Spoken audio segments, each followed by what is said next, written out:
klik subscribe-nya sehingga Anda mendapatkan berita pertama.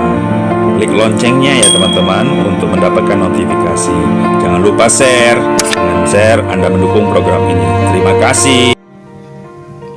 Shalom Aleichem Besem Yosua Hamasya. Nama tertulis dalam kitab kehidupan itu apa maksudnya? Atau bagaimana supaya nama kita tercatat dalam kitab kehidupan? Jawabannya adalah kamu harus lahir baru. Yohanes 3 ayat 3 dikatakan, Yesus menjawab, katanya, aku berkata kepadamu sesungguhnya jika seorang tidak dilahirkan kembali, ia tidak dapat melihat kerajaan Allah.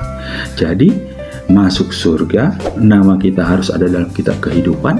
Bagaimana cara kita masuk dalam kitab kehidupan nama kita? Kita harus lahir baru. Ya, kita harus lahir baru, baru kita bisa melihat kerajaan Allah.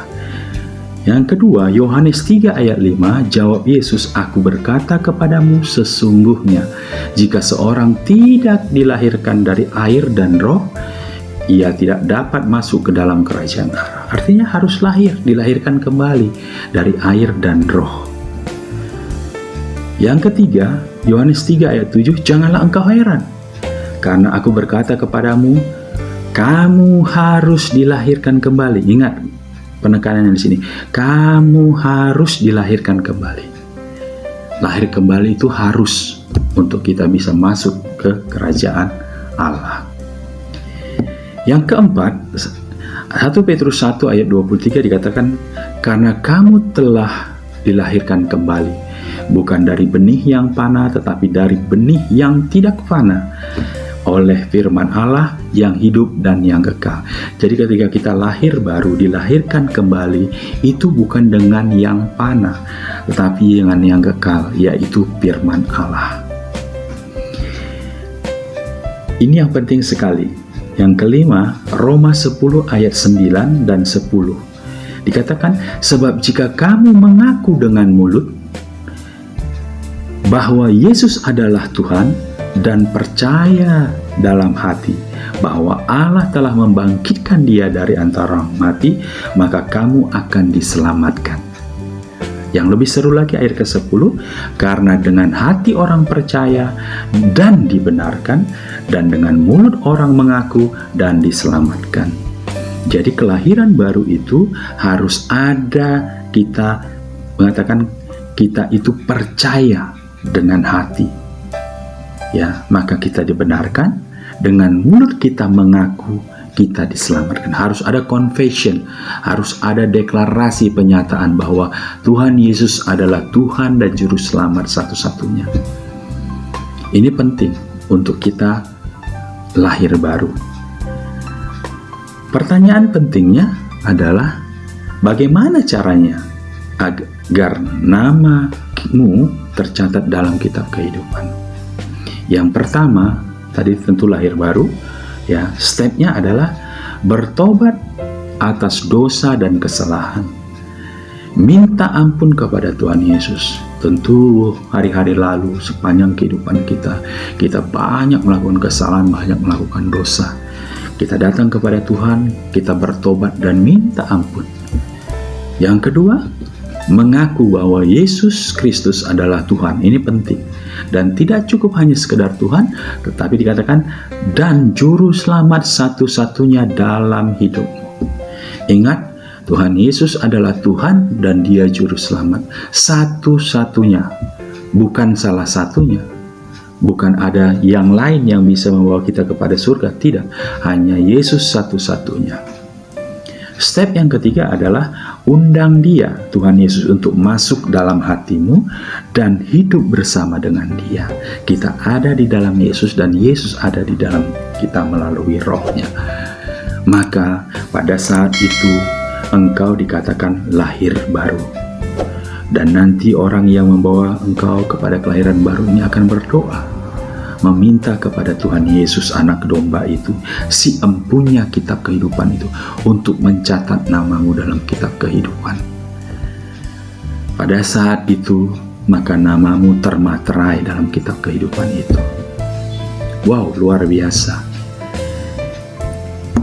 Selanjutnya, kesimpulannya, Kalau demikian, kita sudah tahu bahwa kita percaya dengan kematiannya di kayu salib menebus manusia dari dosa.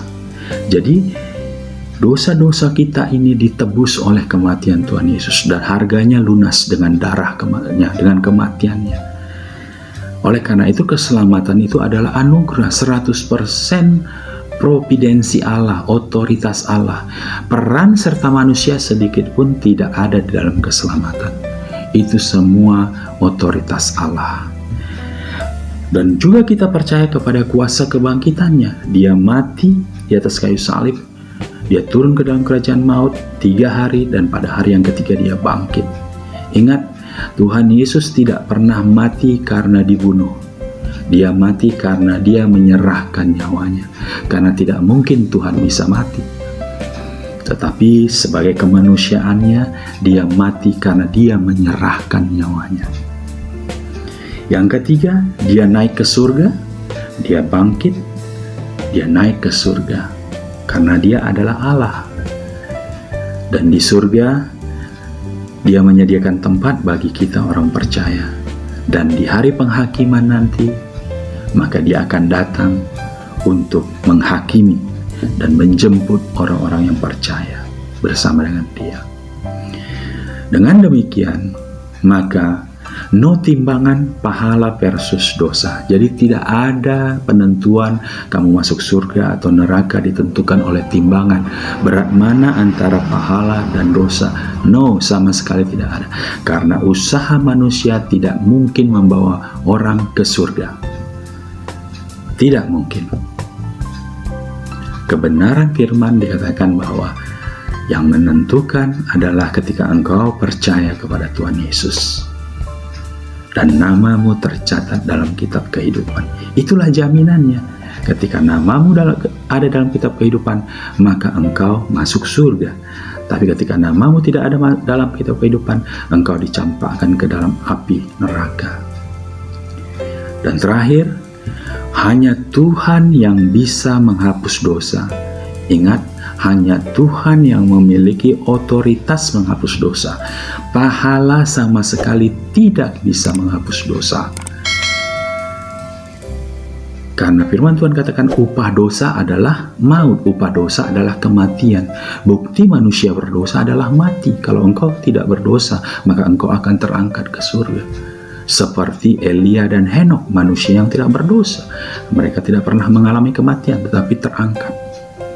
Tetapi selagi manusia mati, artinya dia berdosa. Oleh karena itu, sekecil apapun dosamu, selagi masih ada dosa, engkau tidak bisa masuk surga. Oleh karena itu, surga adalah anugerah Tuhan yang diberikan kepada manusia yang percaya kepada Dia. Demikian sharing kali ini. Semoga kita diberkati, semoga kita semakin tebal iman kita, dan kita yakin ketika suatu hari nanti, ketika kita meninggal atau Tuhan jemput kita, ada kepastian bahwa nama kita tercatat dalam kitab kehidupan. Demikian firman Tuhan kali ini. Tuhan Yesus memberkati.